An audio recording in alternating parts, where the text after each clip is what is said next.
Hey guys, this is Dan with Presleys Outdoors. We're here in the store today and we've got Ed Bailey from Ed Bailey Wildfowl Taxidermy here. Ed does most of the mounts that you see in our shop here. He does some really cool work, and Ed's taken some time to talk to us about what we can do in the field when we harvest a trophy bird and we would like to bring it in and get it mounted to savor that memory of that hunt. Ed's got a lot of great tips for us, and we're going to kind of walk through quickly some of the tips and tricks to save that bird from freezer burn, different things we can do to make sure that we can get a great final product, whether it goes to Ed or any other taxidermy. So Ed, thanks for taking your time for being here. Thank you, Dan. I'm glad I could help. Yeah. So we've got a few mallards here, and we're going to show an example of some of the stuff we can do. So if I'm out in the field, I shoot a duck, what's the first thing that I should do? Let's say, it's kind of crippled still, and I'm trying to figure out how to dispatch this bird. What's one of the best things we can do? If you're just going to use the bird for consumption, bring its neck. Yeah. But if you're thinking of it, you might want to get the bird mounted. I've got two methods to dispatch a bird. One of them being basically underneath the two wing bones.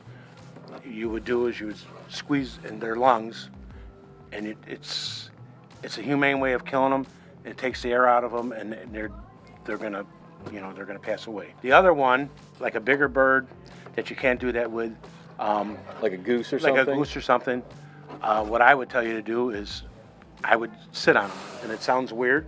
Yeah. But it's basically the same principle. You're taking their air away. Taking the air away. Yeah, because when you start messing with the neck of any animal, this is a fragile area. The skin's thinner, and you take a chance of damaging them where it would hinder the mount you might want. Okay. So once we've dispatched the bird, what's I know we talked about maybe like a little kit or something you should have in every waterfowl should have in your bag.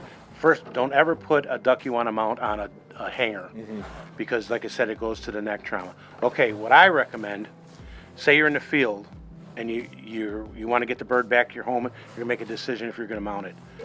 I would tell you to carry in your hunting bag a 1 gallon Ziploc bag, or I even have a bigger one here, it's a 1.5 gallon bag, and you can put the bird in, tuck his head underneath his wing, and put him in the bag. Keep him away from the other ducks.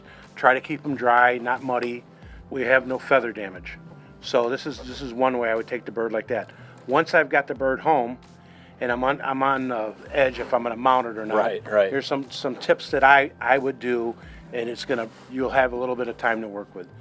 There's something that I do to help eliminate that. One of it, like this bird here is bleeding, so I would take a little paper towel, and I would stuff it down in its throat. Okay. Most blood, any taxidermist can get out now, unless it's really been in the freezer a long time. Then another thing I do.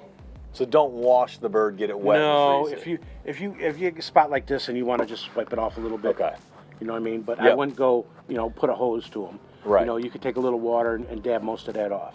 Don't worry too much about Don't worry too much about that. But this is to me is one of the most important things. So I take a paper towel like this, and I just water. That's all you need, and just get it wet.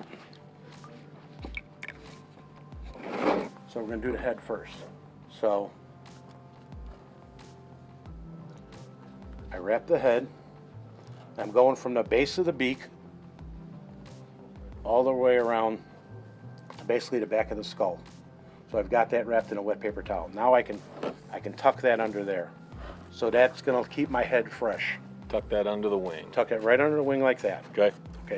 Then I pass the paper towels. Yeah. Then the foot. I fold it basically 1.5 inches to I could do this too. Right. So it's the same thing. I'm going to dip it in water. And I take the foot like this. And I'm just doing the fleshy part of the foot.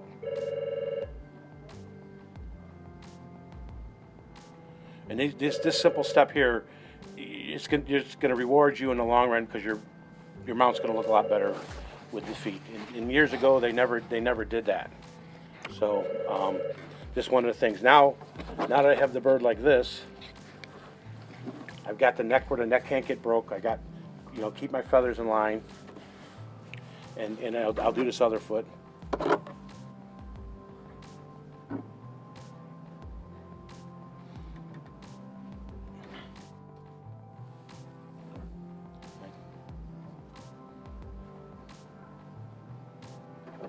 So I've got both feet wrapped up. I've got the head wrapped up. Then I take them in the bag.